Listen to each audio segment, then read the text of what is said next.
Shalom, uvracha erev tov, uveshem Hashem naaseh venatzliach pour ce dimanche soir 3 du mois de décembre. Et nous sommes le 21 Kaf Aleph du mois de Kislev. Un sujet très important, Be'ezrat Hashem, à développer ensemble, shiur acheté par Aïcha Hatznoa, Tzadika Brigitte Médioni, si je le prononce bien, pour l'élévation de l'âme des 11 mois de leur regrettée et chère maman, belle-mère, mamie, tante, Esther Bat Frecha Alea Shalom Ruach Hashem Tenachena Began Eden Elion. Et aussi, elle demande pour l'élévation de l'âme de leur regretté papa, parti il y a 4 ans, Mahlouf Ben Esther, Ruach Hashem Tenachenu Began Eden Elion. Yehi Ratzon, que le mérite de cette étude, Yalet Nishmatam Mamash Kezor Arakia Began Eden Elion, Vechol Shorvim Imo Bichlal Arahami Vasilichot. Vechen Yehi Ratzon, Venomar Amen. On pensera en même temps à l'élévation de l'âme de toute notre liste, Bichlala Mazal Tov, Evlin Batalis Mishpachat Ben Shabbat. Yiratzon, Shakadosh Baruch Hu Yishmor ala kol chayalenu. Ceux qui sont sur le terrain, ceux qui étudient en yeshiva aussi sont des chayalim. Que leur mérite de l'étude de la Torah protège chacun de nos soldats.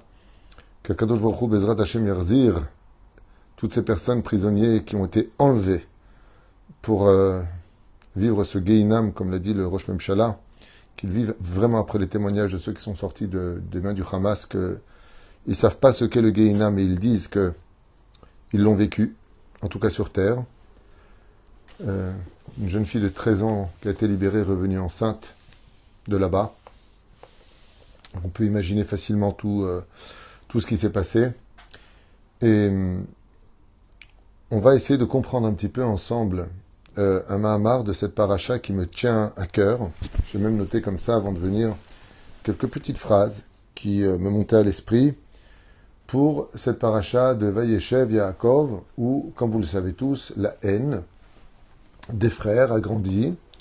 Et on peut dire qu'il y a une maladresse du côté de Yosef, si on peut l'analyser de façon pashtaniste, c'est-à-dire au premier degré, où Yosef sait que ses frères le haïssent et lui, il rajoute de l'huile sur le feu. Regardez, j'ai fait un rêve, j'ai vu 11 épis qui se prosternaient devant moi. J'ai refait un rêve, il y avait le soleil et la lune et 11 étoiles se prosternaient devant moi. Quand tu sais que les gens ne t'aiment pas, qu'est-ce que tu vas en train de leur dire? J'ai fait un rêve, vous étiez tous mes serviteurs. C'est pas forcément intelligent. Et donc, ça démontre que dans la vie, cette Torah qui nous parle aujourd'hui vient nous apprendre qu'il y a des fois des maladresses qui sont faites, mais qui en réalité ne viennent pas de mauvaises intentions. C'est-à-dire que Yosef n'avait nullement l'intention de vouloir nuire à ses frères, et pourtant il l'a fait. Il a Vayosifu od seno oto. Ils ont rajouté de la haine sur cette haine qui était là. Et chers amis, je ne parle pas du Hamas, je ne parle pas de ces peuples qui nous haïssent et qui crient cette manifestation dans tous les pays où on parle de à mort le juif. Je parle de nous, entre nous. Donc bien sûr, quand on sait que, comme le dit Rabbi Shimon Bar Yochai, Esav, Halakha le'maaseh Esav, sonné les Yaakov.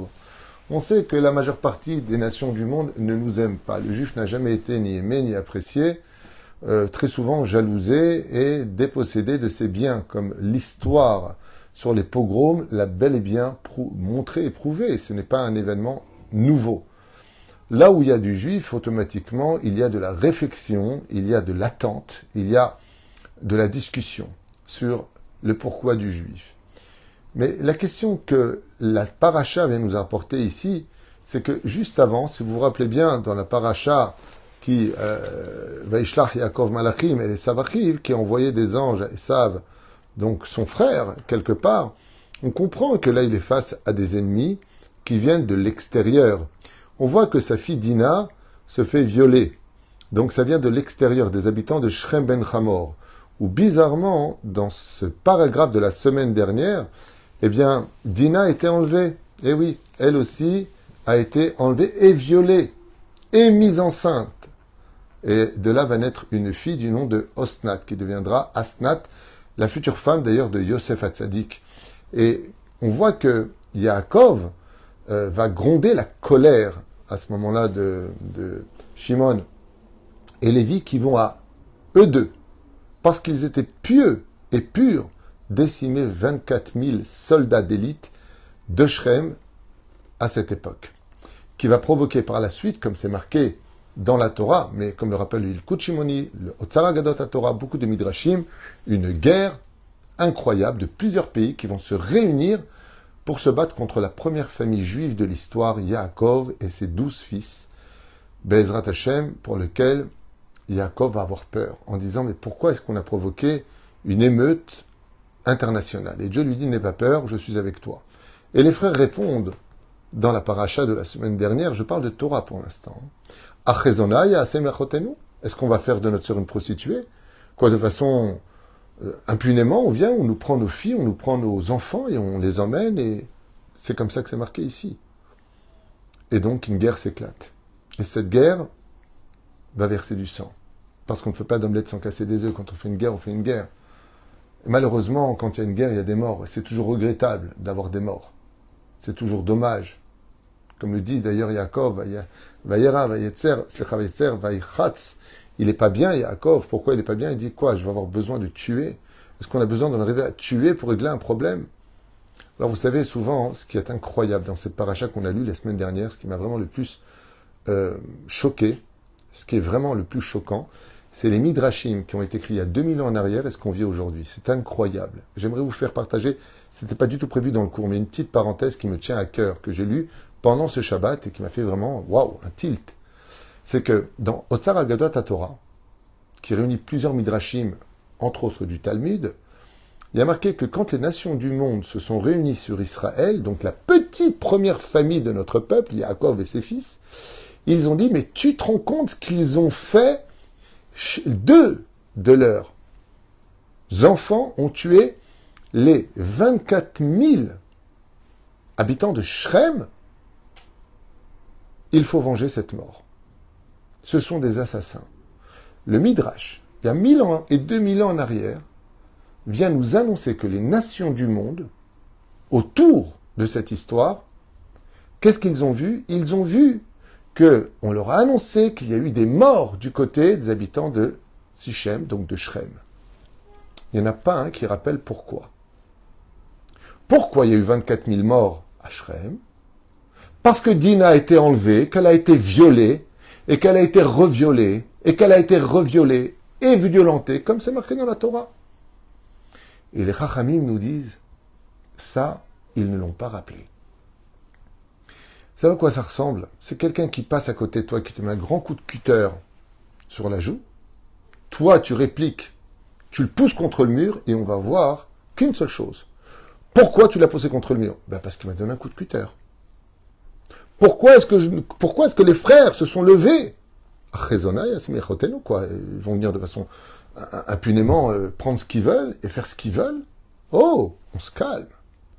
Ainsi donc, nous dit le Midrash, il y a juste 1000 ans ou 2000 ans en arrière, ça dépend de quel Midrash on parle. Quand on voit les informations aujourd'hui, je suis estomaqué de voir que les chiffres du Hamas, qui sont les plus grands menteurs, les plus grands scénaristes du monde, j'ai des vidéos ici, comment ils maquillent leurs enfants, comment ils maquillent les... C'est impressionnant de voir ce que l'on peut voir. Je suis vraiment estomaqué de... J'ai tellement de vidéos, je ne saurais même pas laquelle vous montrer tellement. C'est impressionnant de voir avec quelle magie ils arrivent à acheter les médias. On peut dire que sur ce coup-là, ils nous ont battus à pleine couture. Parce que nous, on ne sait pas tricher, on ne sait pas maquiller les... Voilà, les vidéos, il y en a plein. Voilà, là, vous avez ici un corps du Hamas qui est emmené. Les sirènes vont retentir. Bon, tout le monde connaît ces vidéos, hein, bien sûr. Voilà, là, ils posent le corps, ils vont se barrer à toute vitesse. Voilà. Et puis, d'un coup, le mort revient à la vie, comme vous pouvez le constater. Hula hup et barbatruc. Et si je me levais, parce que là, il y a peut-être des sirènes qui arrivent. Bon, ça, c'était juste une vidéo, mais il y en a plein. J'en ai des dizaines et des dizaines et des dizaines dans ce domaine où vraiment, c'est impressionnant de voir avec quelle manipulation hors du commun ils arrivent à manipuler les médias qui se régalent de cela. Comme je le disais à mon épouse, que Dieu la bénisse, quand on a un bon public, alors on peut leur donner n'importe quoi, ils l'avaleront. Donc des chiffres erronés, des chiffres qui sortent de gens qui manipulent. Et quand on voit comment les choses se passent, il n'y a pas lieu de s'en étonner. Voilà. Donc, je voulais vous chercher encore une autre vidéo, mais je ne sais même pas si ça sert à quelque chose. Euh, ouais, vous avez ici cet enfant, bon, c'est une très très connue, vous voyez cet enfant-là, extraordinaire. Le problème, c'est qu'on la voit tout le temps sortir des décombres avec une autre personne et maquillée de façon différente. C'est exactement le même enfant à chaque fois qu'il ressort des décombres. C'est quand même incroyable que ce soit toujours la même chose qui sorte des décombres. Et puis, il y a aussi cette fameuse, je ne sais pas si j'ai cette vidéo encore, c'est pas important à émettre de vous montrer tout ça, mais c'est juste pour vous faire participer un petit peu à tout ce travail médiatique qui est fait, exactement comme l'ont fait. Alors je vous montre encore une dernière vidéo. Voilà, une maquilleuse palestinienne avec un bébé qui la maquille tout simplement. Vous voyez? Voilà, c'est pour montrer ensuite, pour la filmer. C'est voilà, des bébés qui sont maquillés avec du rouge, du ketchup, je ne sais pas ce que c'est exactement. Alors bien sûr, peut-être qu'il y en a aussi vraiment. Je ne dément pas, Chas Shalom, je ne dis pas que tout est faux. Mais en tout cas, ça se vend très bien aux informations pour attiser la haine, à un tel point que même quand des personnages, des maires en France disent que oh, qu'est-ce qui se passe, eh bien, ils reçoivent des menaces de décapitation de la part des gens qui vivent là-bas. Et quand ils vont à la police porter plainte, on leur dit on ne pourra rien faire pour vous. Comme quoi que des fois, le seul langage, ben, c'est la violence.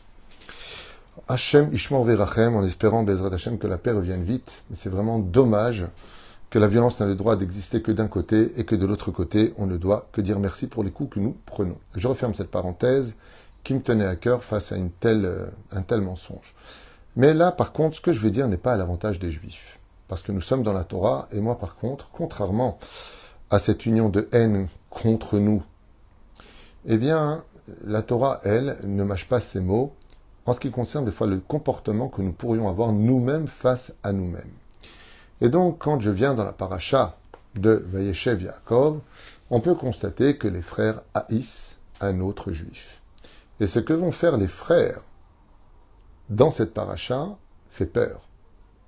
Parce que cette fois, ce n'est pas le Hamas qui vient chercher des juifs sur le territoire d'Israël, ce sont des juifs qui vont vendre un autre juif en Égypte. Vous voyez, comme quoi que des fois, on se pose la question, mais qu'est-ce qui se passe? Et le drame du drame de ce que l'on peut constater, c'est que ce n'est pas n'importe qui va le vendre. Ce ne sont pas des gens d'extrême gauche, philosophiques, qui ne comprennent rien à leur vie, avec des idéaux universels. Allez, que ça existe, mais ce n'est pas le cas pour l'instant. Aujourd'hui, il faut être sur ses gardes. Aujourd'hui, tout est trompeur. La majeure partie des vidéos qui sont montrées sont très souvent fausses.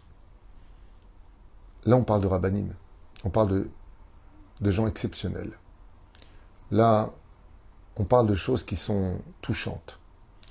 Les frères de sang, tous fils de Yaakov, vont haïr et vendre un autre frère juif. Quelque chose d'impensable, quelque chose d'inimaginable, quelque chose qui doit nous faire réagir. Chers amis, je ne voudrais pas vous lire des messages car ils sont privés et j'en reçois énormément. D'ailleurs, j'en profite pour vous demander si c'est possible, quand vous m'envoyez des messages, de ne pas dépasser 1 minute à 2 minutes maximum vos messages, donc de les réduire par des mini-phrases, parce que c'est beaucoup trop difficile pour moi, j'en ai beaucoup trop et je ne peux pas. Des fois, j'ai 5 minutes, 6 minutes, 7 minutes, fois 10, fois 12, fois 15, vous imaginez combien ça me prend de temps pour pouvoir répondre à tout le monde. Donc vraiment, ayez pitié de moi si vous voulez des réponses de mon côté, pour que je puisse répondre à tout le monde, de faire des messages abrégés. Grâce à Dieu, j'ai un don de Dieu pour vite comprendre, donc ce qui m'aidera éventuellement à comprendre. Et si ce n'est pas le cas, alors de vous dire je n'ai pas compris le message, est-ce que vous pourrez me répondre à telle et telle question? Je referme aussi cette parenthèse. Pourquoi et qu'est-ce qui a provoqué que les frères se mettent tous d'accord pour manger du pain après la vente de Yosef? Ton frère juif, est jeté dans un trou. Pas au sein du Hamas, hein. Je parle de la paracha de la semaine. Et il hurle. Et il crie pitié. Et les frères de Yosef mangent du pain et rigolent. Tout va bien. Qu'est-ce qui se passe dans la tête de quelqu'un pour en arriver là? J'ai cherché partout. Et je me suis même plongé sur le domaine psychologique. La seule chose, vraiment, qui puisse permettre à une personne de vivre dans la cruauté de la douleur de l'autre, c'est d'être persuadé qu'il a raison. comme du bourrage de crâne. Tu sais, quand on met dans la tête de jeunes enfants, dans des écoles adaptées à ce genre de haine, que le juif est mauvais, qu'on lui a volé sa terre, qu'il faut absolument qu'il meure comme un djihad islamique, il est très important de mourir pour libérer la Palestine, ben l'enfant il grandit avec ça, de façon logique, il voit un juif, il voit le Satan, il voit le mal, il voit le diable. C'est logique, on ne peut même pas en vouloir à un enfant de 16 ans de se faire exploser. Alors que, pourquoi? Parce qu'on lui a mis ça dans la tête. Comme a raconté un soldat quand ils sont entrés dans une école à Gaza, tous les livres, tous les exemples qui sont donnés tournent autour du juif qu'il faut absolument assassiner. Donc ces enfants qui grandissent là-bas, ben, ils grandissent avec la future génération de haine, au lieu de dialoguer, au lieu de trouver des terrains de. Voilà un petit peu où on en est. Alors après, on peut nous dire assassin, tout ce que tu veux, la Palestine vaincra, tous ces messages-là qui défilent devant nous, mais on ne va pas en tenir compte, c'est pas important. C'est pas important. Ce qui compte, c'est de continuer notre chemin à nous, celui de la Torah et des mitzvot et de la vérité, avec l'exemple que nous sommes, le peuple le plus pacifiste et le plus exceptionnel des peuples, je vous l'affirme. Oufren, dans cette paracha, il y a quand même quelque chose de dur. Et moi, ce qui m'étonne toujours, je fais encore une parenthèse dans la parenthèse, décidément, ça fait longtemps que je ne vous avais pas vu apparemment, mais je sais pas, moi, ça ne me viendrait pas à l'esprit de voir un cours d'un imam, ou d'un curé, ou d'un bouddhiste. Parce que je crois en ma Torah. Je m'étonne souvent de voir des gens venir dans mes cours et me critiquer. Chers amis, moi je suis juif, fier de l'être, je suis israélien, parce que j'en ai eu le mérite, et ma Torah est une Torah de vérité. Tout comme un imam va dire que le Coran est la vérité, que l'islam c'est la seule religion, et que. D'accord ? C'est ce que vous pensez. Moi, je ne viendrai pas vous déranger dans mes cours. Pourquoi vous débarquez toujours dans mes cours pour intervenir? C'est qu'apparemment, vous me donnez beaucoup de valeur. C'est pour cela que vos insultes, à mon égard, sont des compliments. Parce que moi, quelqu'un qui ne m'intéresse pas, je l'ignore.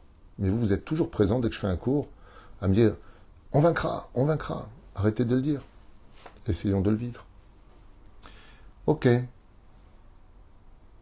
Les messages que je reçois sur mes portables sont très particuliers.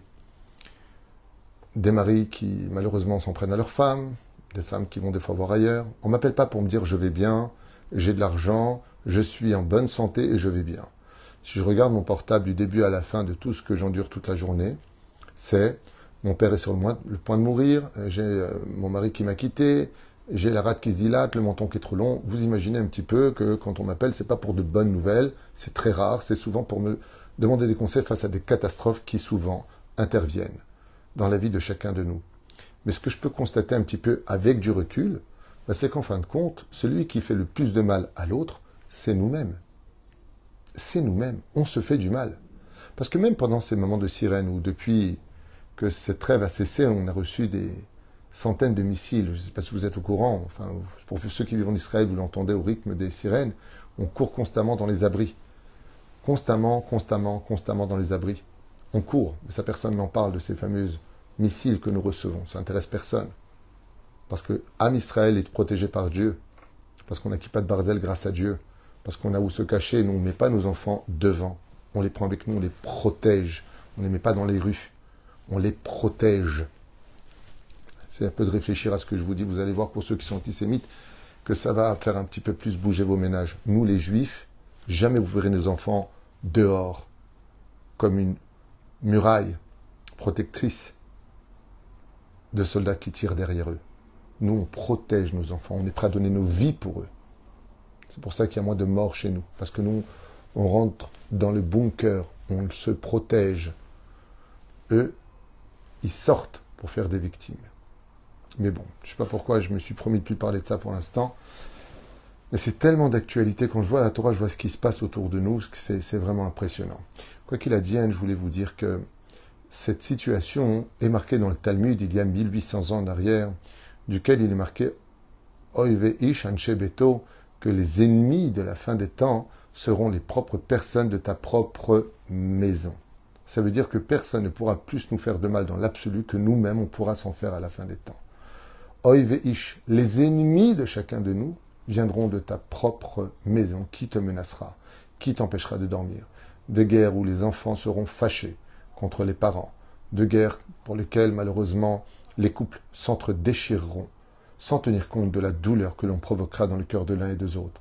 On s'humiliera dans les bêtes knessiot. On parlera du mal des uns et des autres sans aucune retenue. Les hommes regarderont des photos incestueuses sur les réseaux sociaux juste à côté de leurs femmes, sans aucune retenue. On n'aura pas de problème de s'insulter, de se maudire, de parler de nos beaux-parents, de nos parents, comme si que chacun de nous étions des pestiférés. Comme je l'expliquais à ma chère épouse sur la route, c'est que c'est notre langue qui crée des brèches. Si l'esclavage est arrivé, chez nous les Hébreux, en Égypte, c'est parce qu'on a vendu un frère. Nous avons créé une brèche de haine qui a mené à des catastrophes. C'est vrai que nos ennemis ont leur part de responsabilité. Mais pourquoi Dieu laisse faire tout cela? Où est-il? Dieu nous a-t-il pas prévenu d'arrêter de nous haïr les uns les autres? On n'a pas été expulsés il y a 2000 ans de notre terre à cause de cette haine gratuite. Cette paracha est vraiment d'actualité. Vraiment d'actualité. Alors je rentre dans le vif du sujet par rapport à 3 questions que j'ai voulu poser et à laquelle j'aimerais répondre. Be'ezrat Hashem Yitbarach. Pourquoi tellement d'erreurs et de jalousie débordante de haine? La réponse que j'en ai retirée, et qui pour moi englobera toutes les autres réponses, je dis bien pour moi, donc c'est un cours du Rav Twitou, hein, bien sûr, c'est pas un cours de telle ou telle personne. Je viens ici avec mes connaissances de mes livres, vous faire partager cette étude, donc je m'adresse qu'à ceux qui me font confiance dans ce que j'enseigne. Ça vient du fait qu'on est persuadé d'avoir raison. Ça veut dire qu'on serait même prêt à mettre sa main au feu, que Béhémet, on a raison. On a un exemple flagrant d'une erreur fatale qui est vraiment analysée dans le domaine psychiatrique. C'est la fameuse époque de Korach et des 250 princes. Un récapitulatif rapide, très important à retenir. Korach dit de Moshe que c'est un imposteur. Vous voyez, c'est encore un juif qui fait du mal à un juif. Et donc, il prétend, en réunissant beaucoup de monde derrière lui, 250 rabbanim, princes de la Torah, chefs de Sanhédrin, et ils savent tous qu'un seul va sortir vivant et que tout le reste va mourir. Donc, si on fait un calcul banal, nous avons Aaron, nous avons Moshe, nous avons Korach, ça fait déjà 3, plus 250 princes. Un seul sera vivant. Ce qui en ressort que 252 personnes vont mourir. Réfléchissez. N'y allez pas, c'est trop risqué. Un seul sur 253. Et pourtant, personne ne renonce. Et tout le monde y va. Psychiatriquement parlant, c'est impossible. Imaginez que je mette... Qui veut rentrer dans cette boîte? Un seul sortira vivant pour gagner 1 milliard. Un seul sur 253, mais qui va rentrer dedans? Seul celui qui est sûr de gagner. Ce qui fait que des fois, dans la vie, on s'auto-persuade qu'on a raison. Et on va s'inventer des raisons à cela. On va s'imaginer que Béhémet, on a eu raison. Seulement voilà. Seulement voilà. Quand la vérité sort enfin, dans la paracha de Vaïgash, que je vous lis maintenant, parce que ce sera dans 2 semaines, Be'ezrat Hashem, dans cette fameuse paracha de Vaïgash, on voit que les frères vont réagir de façon assez choquante, comme vous le savez tous, quand la vérité va sortir. Quand Yosef va un petit peu jouer avec eux psychologiquement, qu'est-ce que vous avez fait de votre frère? Qu'est-ce que vous en avez dit? Et patati et patata. Eh bien, on va voir quelque chose. Juste un instant.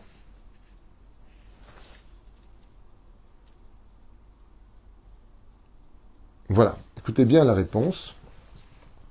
Ishito ve'ivada Yosef elecha ve'iten et kolo bifri. Yosef va se mettre à pleurer et dire, donc on est passé après toute cette période de haine, Yosef est déjà vice-roi d'Égypte, ve'ishma bet paro ve'yomer Yosef elechav ani Yosef. Je suis Yosef. Écoutez bien, Aod Avichai, est-ce que mon père vit encore? Avec tout le mal que vous m'avez fait, est-ce que vous avez pensé au respect de papa? C'est bien de vouloir jouer les justiciers, mais est-ce qu'on tient aussi de la santé de papa? Vous savez que pour un père, la plus belle chose qu'on puisse lui faire comme cadeau, c'est de voir sa famille unie, s'aimer les uns les autres. Quand un frère en veut à un autre frère et qu'il ne se parle plus, est-ce qu'on pense au père? Quand un père épouse une nouvelle épouse, parce qu'il aurait divorcé ou qu'il était veuf ou peu importe, est-ce qu'on pense, des fois quand on ne veut pas de cette nouvelle belle-mère, au père, à Od Avichai? Vous savez pourquoi la question est posée ici, à Od Avichai? Est-ce que mon père vit encore? Yosef leur dit de façon allusionnée, vous n'avez pas honte d'avoir tué papa? Quand vous avez rapporté cette fameuse tunique empreinte de sang, et que vous avez dit à papa, peut-être que tu pourrais reconnaître, est-ce là la tunique de Yosef? Est-ce que vous avez pensé, dans votre folie, de penser avoir raison de la douleur que vous allez empreindre chez les autres? Est-ce que parce que j'ai raison, j'avais vraiment raison de faire autant de mal? Combien d'histoires explosent dans toutes les familles? Combien? Quand on en voit le résultat par rapport au problème, est-ce qu'on n'a pas grossi fois 100 fois, fois 1000 fois? Est-ce qu'on n'a pas exagéré par rapport à un mot de trop qui aurait été dit? Au point de condamner tout le monde? Au point de condamner toutes les possibilités de retour? Pourquoi? Aod Avichai, Velo Yachlu Echav, La'anot Oto. Et ils n'ont pas pu lui répondre. Ils avaient la tête en bas. Et il est marqué Kinevanu Mipanav. Ils sont restés choqués, stomaqués, morts. Vous savez pourquoi? Parce qu'ils se sont rendus compte qu'ils avaient eu tort. Du début à la fin. Et il n'y a pas pire au monde que de s'auto-persuader d'avoir raison dans une histoire et de découvrir combien on avait tort. Ça me rappelle, à travers tellement de shlombaït que j'ai eu dans ce bureau, tellement de conflits familiaux, combien j'ai entendu sur la Torah, Rav Tuitou, je vous jure sur la Torah, et je dis à sourd de jurer, arrête de jurer, tu amènes la mort sur toi quand tu jures, ne jure pas, Hazve Shalom. Et à la fin de la discussion, on voit que Béhémet, c'était pas comme il a dit. Et là, je lui dis, tu sais, il y a 1 heure à peu près, tu t'es mis à jurer avec des larmes ici, les nerfs, la chnana qui coulait du nez. Tu étais prêt à jurer devant le Sefer Torah. Et maintenant que tu te rends compte que tu t'es trompé, comment tu réagis? Et là, il ne sait plus quoi dire. Je sais pas ce qui m'arrive. Je sais pas, j'avais pas compris. J'avais pas compris. Mais combien de dégâts t'as fait parce que tu n'avais pas compris? Et vous savez pourquoi tout ça? Parce qu'on n'a pas assez travaillé notre humilité. Mot magique. Humilité. Humble. Sois humble. Pose des questions au lieu d'accuser, de condamner, de croire que tu comprends tout, que tu sais tout, de croire qu'il n'y a que toi qui as mal. Un jour, quelqu'un m'a dit d'ailleurs, ça m'a fait un peu rire, tu trouves ça normal que l'autre me fait comme ça avec sa main? Je lui ai dit, toi, qu'est-ce que tu lui as dit avant? Je n'ai pas eu de réponse. C'est facile de dire, lui, il a levé la main sur moi. Mais toi, qu'est-ce que tu as fait avant? Tu peux me raconter? Non. Pourquoi? Vous allez justifier ce qu'il a fait? Non, je ne veux rien justifier, je veux juste comprendre. Il est fou? Non. Alors s'il n'est pas fou, pourquoi il l'a fait? Et combien même il a fait? Est-ce que ça valait le coup de faire tellement de dégâts derrière? Combien de lachonara ont été dit? Combien de motzi shemra ont été dit? Combien de violences verbales ont été dites? Combien de condamnations ont été dites?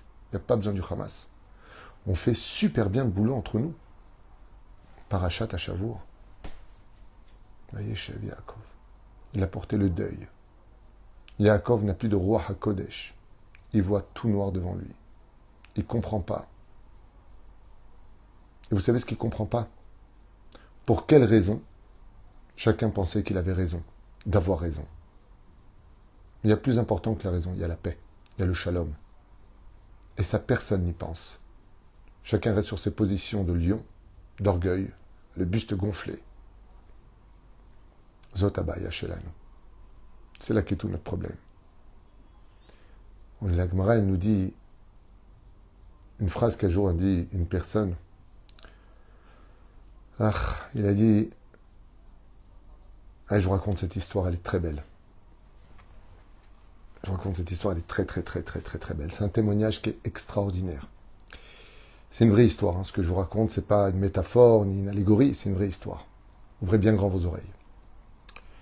Il s'agit d'une personne qui est mort clinique et qui, dans ce monde, avait un très difficile rapport social avec les autres. Très colérique, j'en ai ras-le-bol, de toute façon qui se casse celui-là il est jaloux de moi, celui-là il est ceci, celui-là il est cela. Il n'y a que lui qui est bien. Ok, top, ça arrive. Seulement quand il est mort clinique, et c'est une fois de plus, tout le monde connaît un petit peu ces témoignages qui fusent de partout, peut-être vrai, peut-être faux, mais en tout cas le Zohar, quand cette personne raconte cette histoire, je vous affirme que le Zohar confirme ce qu'il dit. Donc il n'a pas étudié le Zohar pour le dire, et donc il s'élève comme cela, et puis voilà qu'il est projeté dans un couloir de lumière, d'un amour infini, patati, patata, et puis voilà qu'il se trouve face à une silhouette, figurine, d'un ange qui lui projette un amour infini. Infini. Et cet amour infini va si loin qu'à celui, ça lui fait carrément oublier sa propre personnalité, qui il a été, qui il est, même son propre nom, son identité disparaît complètement. Le problème qu'il y a, c'est que d'un coup, il voit toute sa vie comme ça défiler. Mais, il y a un mais. Cette personne raconte qu'en voyant sa vie défiler, d'un coup, le film s'arrête. Et là, il se retrouve face à des gens avec qui il a eu des conflits. Et il n'en peut plus. Il commence à vivre un enfer. En regardant, il voit combien cette personne a souffert d'injustice, combien trop les choses ont été exagérées, combien son âme a été froissée et humiliée, combien cette personne a souffert. Et il découvre dans le monde d'en haut que c'est de sa faute à lui. Et dans son témoignage, il dit, à ce moment-là, je ne demande qu'une seule chose, d'être exterminé, d'être comme si je n'avais jamais existé, tellement la honte me prend à cœur.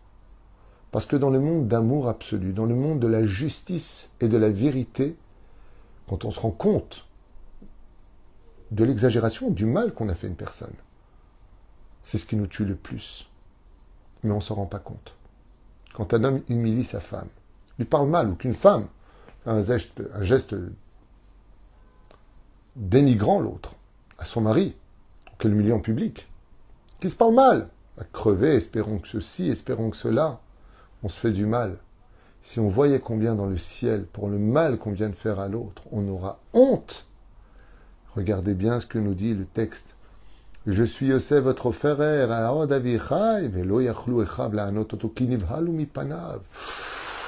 ils sont partis en arrière. Nivalou, waouh, Makara. Vous voulez savoir ce qui s'est passé?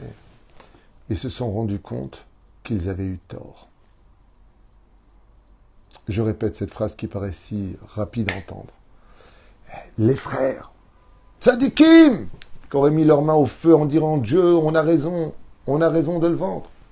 Ils se sont rendus compte qu'en fin de compte, tous les rêves de Yosef étaient véridiques. Eh oui, Yosef n'avait pas si tort que ça. Il a été maladroit dans les mots, mais il avait raison sur toute la ligne. Et là, de réaliser qu'on a eu tort, c'est quelque chose qui fait mal. C'est quelque chose qui est invivable. Quoi? Ça veut dire tout ce que j'ai fait comme mal, j'avais tort? Eh oui. Il a dit qu'il a vu des étoiles se prosterner, vous êtes tous en train de vous prosterner, oui, oui. Il a dit qu'il serait roi sur vous, voilà, il est roi sur vous. Il a dit que vous serez dépendants de lui. Vous êtes tous dépendants de lui, c'est lui qui vous nourrit à la famine. Yosef n'a menti nulle part. Il a été maladroit. Et à cause de la maladresse de certaines personnes, on en vient à tuer tout le monde. Oy la beyom adin, oy la beyom atochechot. Malheur à vous, le jour du jugement. Malheur à vous, le jour des remontrances. Comme ça dit le Talmud. Toutes ces personnes qui ont fâché, qui ont fait du mal, s'ils ne règlent pas leur conflit en demandant à quatre pattes s'il le faudra pardon à toutes ces personnes à qui ils ont fait du mal, c'est devant Dieu que les choses se feront. On n'a pas le droit de dire que Dieu juge entre toi et moi. C'est strictement interdit. Un conflit, va au Beddin. Ne mêle pas Dieu. Mais si les conflits en arrivent au point que chacun ne demande pardon l'un à l'autre, alors c'est devant Dieu qu'Akadosh Baruch Hu fera ressortir l'âme et lui dira, maintenant rendez compte. Et là, par contre, plus personne ne peut mentir. Tu as dit, tu as fait, ma pitome, jamais j'ai dit. Tu peux pas, parce que le film de ta vie repasse. Et là, ce que tu vois, c'est exactement la réalité. Ce qui fait que ne crois pas qu'en faisant du mal, parce que tu vas t'énerver, hausser le ton, insulter, ou que tu as les moyens financiers de menacer, ne crois pas que tu pourras t'enfuir dans ton petit trou de souris. Tu vas le payer, et tu vas le payer très cher. Et oui, même nous, entre nous les Juifs, quand on fait du mal, on le paye très cher. C'est dommage que ce soit toujours des guerres de l'extérieur qui nous rappellent qu'on n'est qu'un seul peuple. Comme vous le savez tous, le peuple d'Israël est peut-être le plus petit des peuples, mais elle est la plus grande famille de l'humanité. On est une famille. Et une famille, c'est là pour veiller les uns sur les autres. Quand j'entends ces personnes qui se vantent d'être juifs, et même israéliens, et qui dénigrent l'histoire de notre peuple, l'histoire de la réalité de notre pays, mais j'ai envie de leur dire, mais en quoi vous êtes juifs, vous? En quoi vous êtes juifs? Regardez, eux, ils sont tous unis contre nous. Et nous, on est désunis parmi nous. Parce qu'on a oublié qu'on était une famille. Je crois d'ailleurs que c'est le plus haut degré d'assimilation qui puisse exister. Quand un juif oublie qu'il appartient à la famille d'Israël, il s'est perdu parmi les nations du monde. Hachem Ishmael Virachem. Surtout qu'en plus de ça, très sincèrement, bon, ça c'est encore autre chose, mais tout ce que j'entends sur les plateaux de télévision et sur les réseaux sociaux sont tellement faciles à démonter de toutes ces personnes qui déblatèrent des bêtises, mais vraiment, ouf, ça devient fatigant.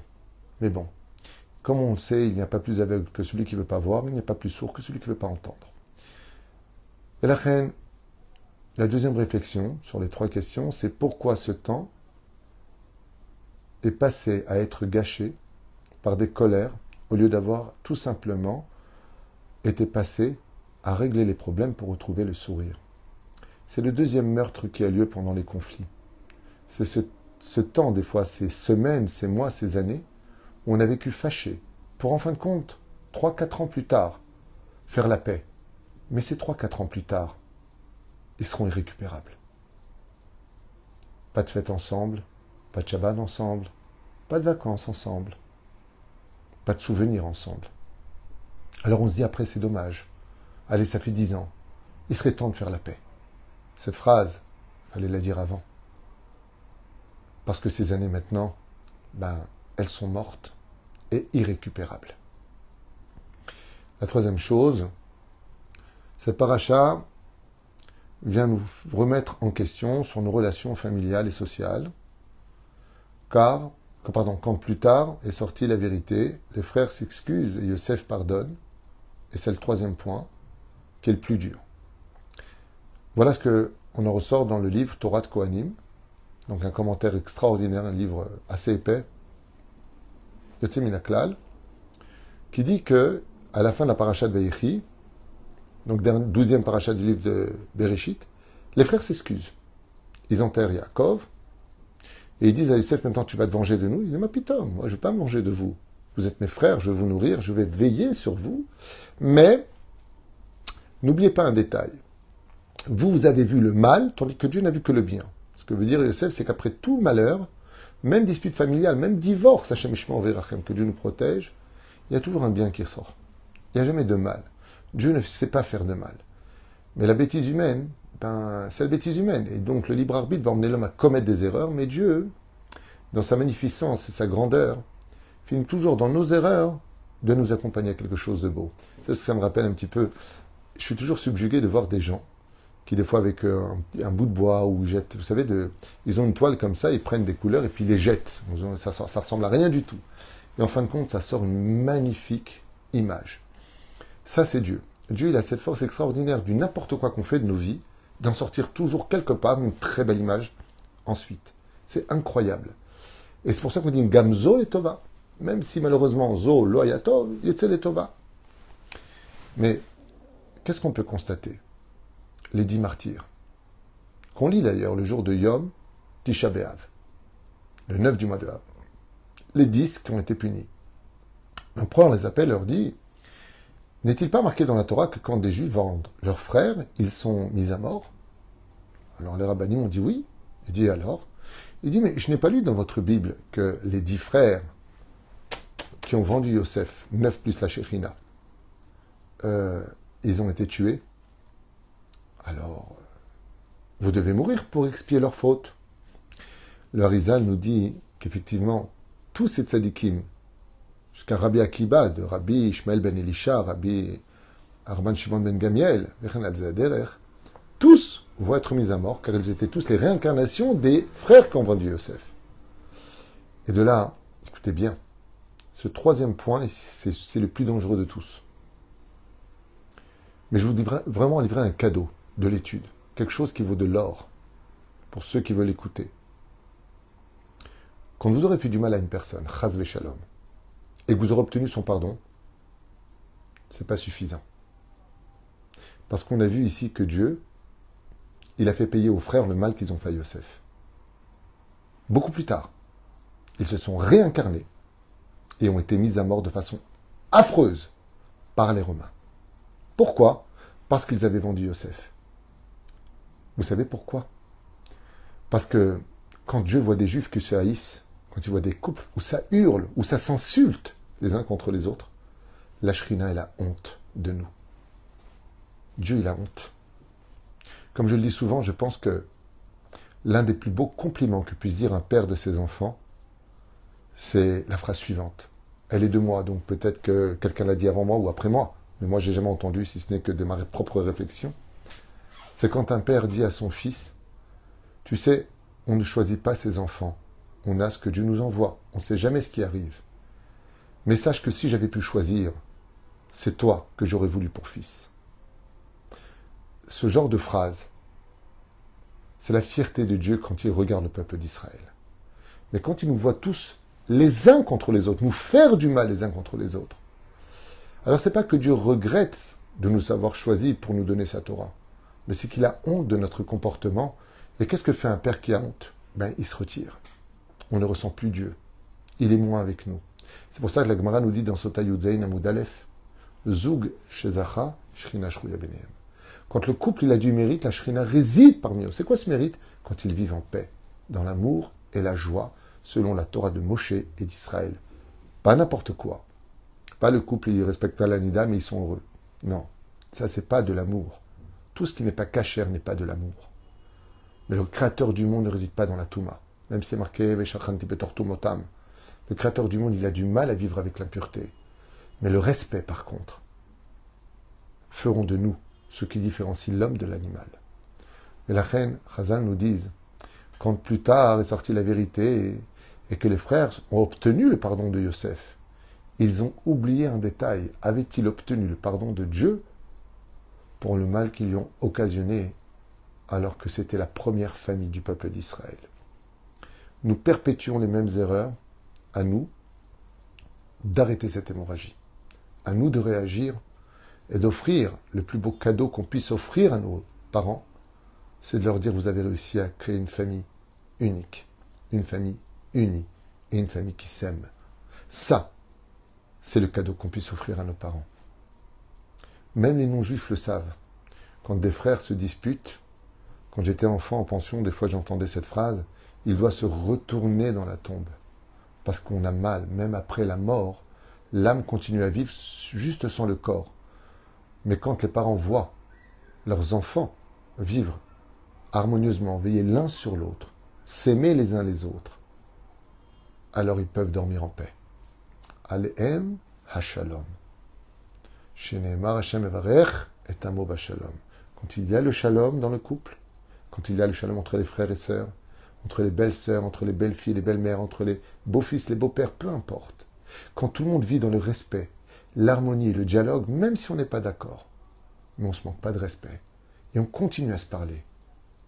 Sauf si, bien sûr, on ne parle pas des gens toxiques qui n'en veulent qu'à ta mort. Je parle pas de... Il n'y a rien d'autre à faire que de fuir. Bonjour, au revoir. J'ai beau étudier dans tous les sens, qu'est-ce qu'on peut faire? J'ai pas trouvé autre chose. S'il y a quelqu'un d'autre qui a autre chose à vendre, je suis preneur. Mais moi, j'ai pas de solution face à eux, c'est une maladie. Aval qui, pas tout le monde est comme ça. Dès qu'il y a un problème, pervers narcissique. L'onachon, il y a des signes profonds. On ne peut pas, dès qu'une personne a un problème, le catégoriser dans ce genre de choses. Ça demande beaucoup de sagesse et de recul avant de définir si une personne est ou pas une personne toxique. Des fois, il est énervé, des fois, il est mal, des fois, il a des problèmes. Et la reine, on ne peut pas tout de suite condamner et fuir au lieu de se battre pour son bonheur. Voilà ce que je voulais partager avec vous pour ce chiour. J'ai fait avec mon cœur. Je m'excuse, peut-être que j'ai blessé des gens. Peut-être que j'ai dit des choses que la forme n'y était pas. Mais je peux vous affirmer que mes cours, même si je suis qu'un tout petit rabbin, sont des cours de vérité, des cours d'amour où je ne juge personne. Mon plus grand souhait, mon plus grand vœu aujourd'hui, plus que jamais, et ce depuis toujours d'ailleurs, c'est qu'il y a paix dans le monde. Moi, j'aimerais bien pouvoir dire bonjour à tout le monde, d'aller dans tous les pays, d'enseigner la Torah, et de ne pas me retourner à savoir est-ce qu'il y a quelqu'un qui veut me planter, pas me planter, où est-ce qu'on va, où est-ce qu'on met les pieds. Allez, vaille que tout le monde puisse comprendre la valeur de vivre comme de vrais humains, au lieu de se comporter comme des animaux. Tout d'abord d'avoir acheté ce chiour. J'en verrai demain matin, je vais faire un autre chiour, mais il est déjà tard. Donc je vous embrasse du fond du cœur. Bezrat Hashem. Je remercie toute l'équipe de Torah Traim, Orel Moshe, je vous remercie tous. On est déjà aujourd'hui le 21 du mois. On a de plus en plus, chers amis, de familles qui tapent à la porte encore tout à l'heure parce que leur mari n'est pas là, parce que les affaires marchent très très difficilement, au ralenti avec les sirènes qui sonnent de partout, vous le comprenez. Donc il y en a qui ont de la chance, il y en a qui ont moins de chance, et la meilleure façon de faire, c'est de mélanger les chances. Donc ceux qui peuvent nous aider, Bémet Todaraba, on remettra intégralement vos dons à toutes ces familles dans le besoin. On a encore des coups de téléphone de nos chayalim, vraiment. Ceux qui peuvent, moi je fais juste la misva de transmettre, et vous ferez ce que vous avez à faire. Encore un détail qui me tenait à cœur, si je peux me permettre de vous prendre encore quelques instants. Baruch Hashem, on est plusieurs associations à diffuser la Torah. Vous avez nous, Torah Traim, Baruch Hashem, Oel Moshe. Nous avons Torah Box, qui fait aussi un travail merveilleux avec Binyamin. Il y a, comment il s'appelle, le Rav Zamir Cohen, qui est un exemple à suivre dans tous les domaines. Baruch Hashem, il y a beaucoup d'associations. Et moi, ce que je fais, c'est que très souvent, on me demande des vidéos pour soutenir des personnes qui ont besoin de se marier ou besoin de médicaments. Mais je me tire un peu une balle dans le pied parce que, comme je fais aussi des vidéos pour Torah Box, les gens pensent que je suis à Torah Box et leur font des dons. Donc tant mieux. Ils veulent me faire des dons à moi. Je ne suis pas Torah Box. Je fais des vidéos où Torah Box utilise des fois mes vidéos. Mais juste comme ça, que les choses soient claires. Baruch Hashem, que Dieu bénisse Torah Box, j'ai rien avec eux. Ou j'ai oublié comment s'appelle le Rav Zamir Cohen. Ida Brut. Voilà, ça m'est revenu.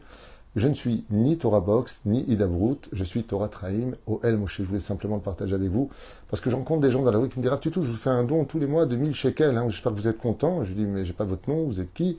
Bah, à Torah Box. Bon, tant mieux pour eux, tant mieux, ils font du bon travail, ils ont beaucoup d'avrechim, ils font de bonnes choses.